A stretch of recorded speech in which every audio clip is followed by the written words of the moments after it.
السلام عليكم ورحمة الله تعالى وبركاته، ومرحبا بكم في حصة جديدة مع حسنة أود.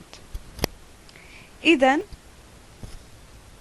كما سبق لي وأنجزت معكم نموذجا للامتحان الموحد للمستوى السادس ابتدائي، هذه تتمة لهذا الامتحان. إذن سأقوم بتتمة أو بإنجاز ما تبقى من الامتحان. الحصة الماضية قمت بشرح النص وأسئلته، والآن سأتم إنجاز هذا الامتحان وشرحه طبعا معكم. إذن نبتدئ على بركة الله. Activité réflexive sur la langue. Alors on commence par le lexique. Donc, la première question nous demande de classer les mots suivants par ordre alphabétique.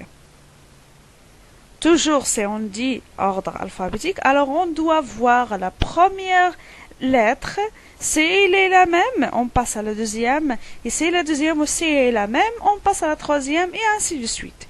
Et puis, on peut mettre les mots en ordre.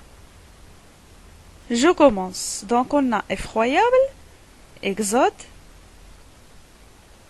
enfant, encore. Et comme vous voyez, tous les mots commencent par E. Je passe à la deuxième lettre. Alors la deuxième lettre ici c'est F, deuxième mot c'est X, et le troisième mot c'est N, et le dernier mot c'est N. On va voir. Donc je commence par le F et X, c'est N, N. La première lettre dans l'ordre alphabétique, ça sera F. Alors on va écrire le mot effroyable. Et puis, après la lettre F, c'est N. Mais on a aussi de N, puisqu'on a les deux mots commencent plutôt leur deuxième lettre, c'est N. Donc, on passe à la troisième lettre dans les deux mots pour faire évidemment une comparaison.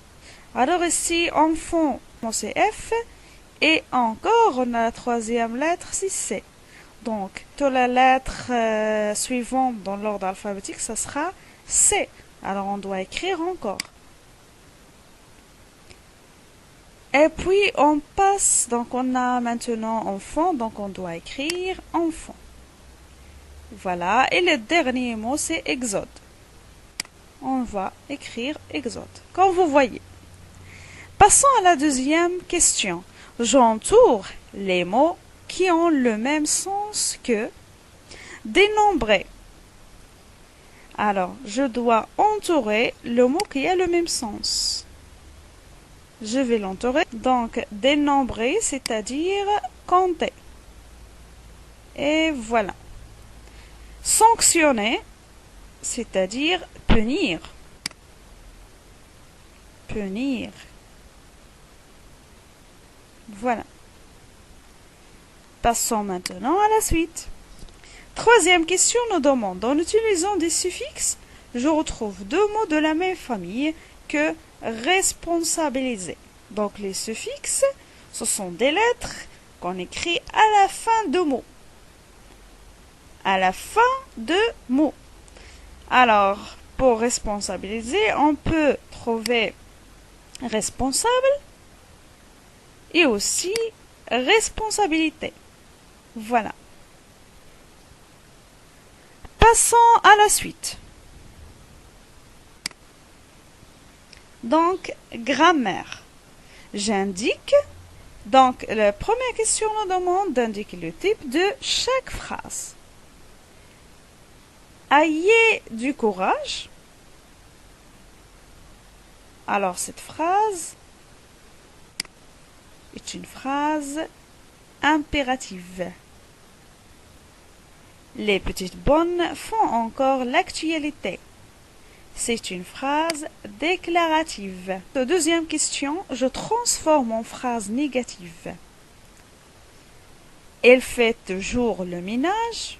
pour transformer une phrase en général en phrase négative, il se fait d'encadrer le verbe par ne et pas.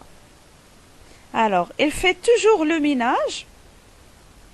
Je vais dire que il ne fait jamais le ménage. Alors, j'ai encadré le verbe fait. Et puis, à la place de toujours, j'ai écrit jamais. Voilà. Mina est raisonnable. Je dois chercher le verbe. Le verbe, c'est est. C'est le verbe être conjugué au présent. Je vais l'encadrer puisque le verbe commence par une voyelle. Alors, au lieu d'écrire ne, de l'encadrer par ne et pas, je dois écrire un apostrophe puisque le verbe ici commence par une voyelle comme ceci. Voilà. Je passe. Troisième question, je relève les compléments du verbe, puis j'indique leur fonction. Alors, de nos jours, on s'intéresse sérieusement aux petites bonnes. Alors, on a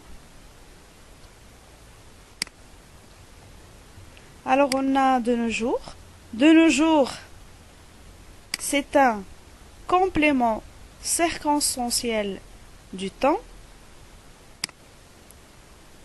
Et sérieusement est un complément circonstanciel de manière. Et aux petites bonnes est un complément d'objet indirect. Passons à la question numéro 4. J'écris en lettres. Alors ici on a 2300. Alors on doit écrire 2300. Voilà. Ici 507. Voilà comment ça s'écrit. Je passe à la question 5. Je remplace le groupe nominal souligné par un pronom personnel. Les employeurs ont assumé la responsabilité de ce drame. Alors je dois écrire les employeurs l'ont assumé. Question numéro 6. Je complète les phrases suivantes selon les indications. Je complète les phrases suivantes selon les indications. Milliers d'enfants sont maltraités. Alors ici, il nous demande un article indéfini.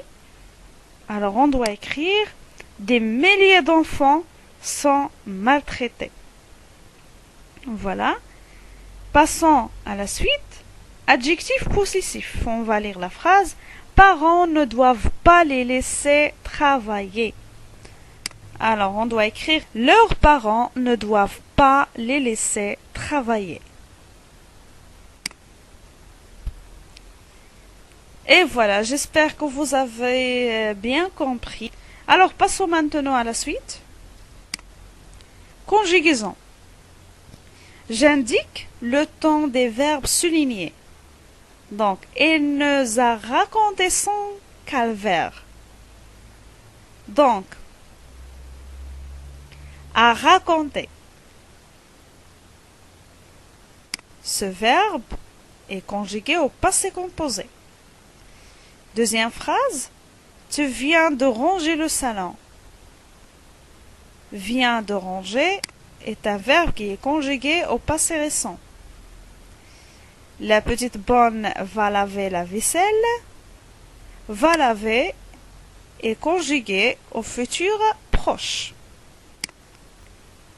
La dernière phrase, nous plions les serviettes.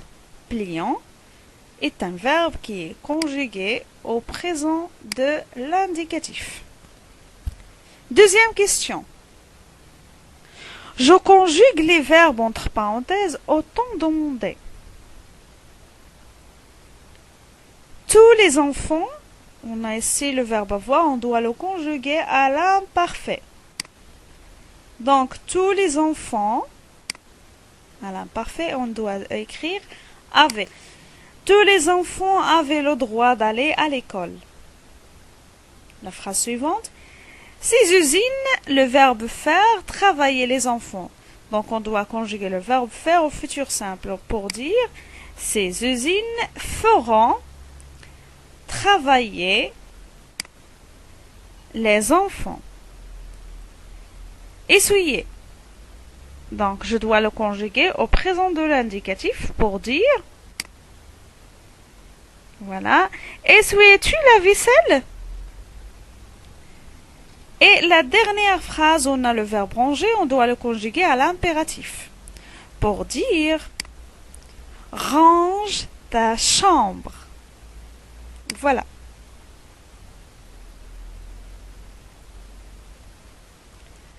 Passons maintenant à la suite.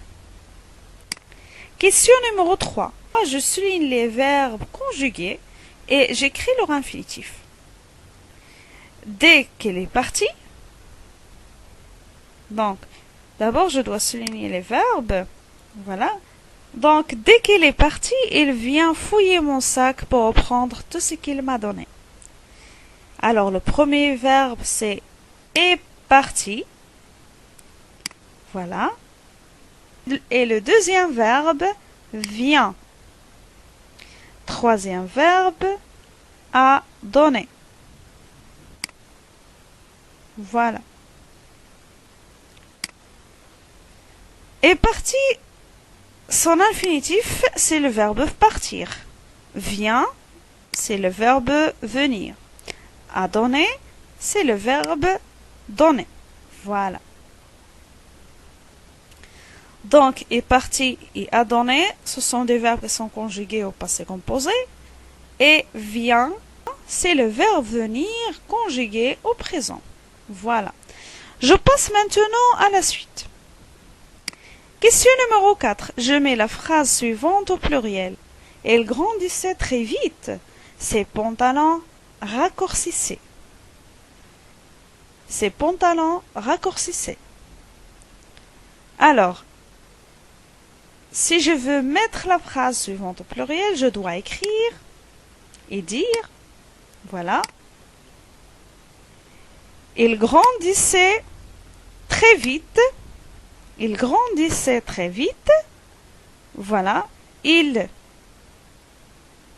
dois ajouter un S, donc ce sera le troisième pronom personnel du pluriel, grandissait, les terminaisons seront A-I-E-N-T, très vite, ne change pas, leurs pantalons, au lieu de C, et pantalons raccourcissés. Donc, voilà. Cinquième question. Je réécris la phrase suivante au passé composé. Elle monte dans sa chambre. Elle ferme la porte et elle se jette sur son lit pour se calmer. Donc, je dois réécrire cette phrase au passé composé. Donc, on a le premier verbe, c'est monte, son infinitif monter. Deuxième verbe, ferme, son infinitif, c'est fermer. Et troisième verbe, c'est se jette et son infinitif, c'est se jeter. Donc, il faut savoir que le verbe monter et le verbe se jeter, c'est-à-dire un verbe pronominal, donc et le verbe monter aussi, ce sont des verbes qui se conjuguent avec l'auxiliaire être au passé composé. Et que le verbe fermer est un verbe qui se conjugue avec l'auxiliaire avoir. Donc, pourquoi j'ai dit ça? Parce que le verbe monter fait partie des 14 verbes qui se conjuguent avec l'auxiliaire être. Voilà. Et en plus, des verbes pronominaux aussi. Donc, on corrige. Elle est montée. Voilà, j'ai conjugué le verbe au passé composé et je n'oublie pas l'accord. Et je ne dois pas oublier l'accord. Voilà, on doit écrire un E puisqu'on a elle. Donc, l'accord avec le féminin. Elle est montée dans sa chambre. Elle a fermé. Avec l'auxiliaire avoir, il n'y a pas l'accord. Elle a fermé la porte et elle s'est jetée sur son lit pour se calmer. Alors, comme vous voyez, donc avec toujours le verbe passé conjugué avec l'auxiliaire être, on doit l'accorder. Voilà. Passons à la suite. Orthographe. Première question. J'accentue correctement les mots suivants. C'est-à-dire, je dois mettre les accents. Voilà. Pièce. Je dois mettre un accent grave. Un accent grave.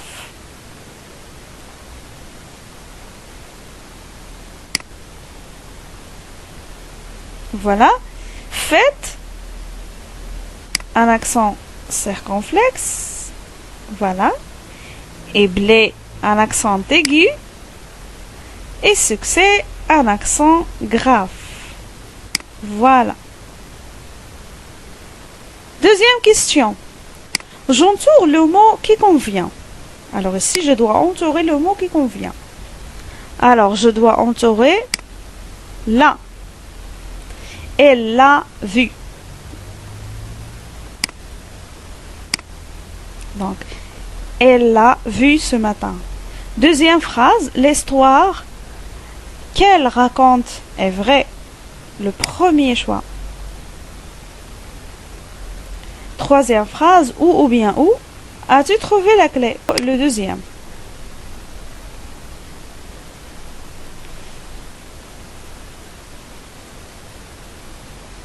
Et ce ou bien ce. On doit dire ce monsieur. Le premier choix.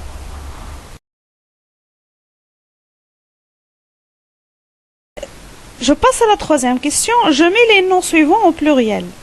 Vitrail. On doit écrire vitro. Clos. Vitro en ajoutant un X à la fin. Clos, on doit mettre un S. Bijou, X.